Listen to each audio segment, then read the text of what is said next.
Hello, घरे पहुँच गई ल? बस अब इन्हें पहुँचे थी। एक कॉल और मैसेज करके बोल देता ना। वो कहा ना, आदत ना हमें सब का। तो आदत डाल ल।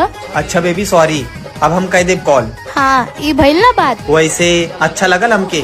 का अच्छा लागल? अच्छा लागेला हमरा कि तू हमारा पे हक जतावे लो। तू हमार हवा तो हक का पड़ोसी पर जताई। अरे नाना बिल्कुल नहीं, तो हार हक बा।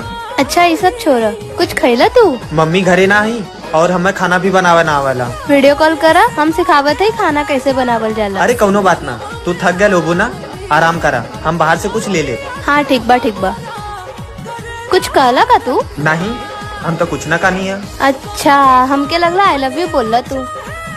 I love you.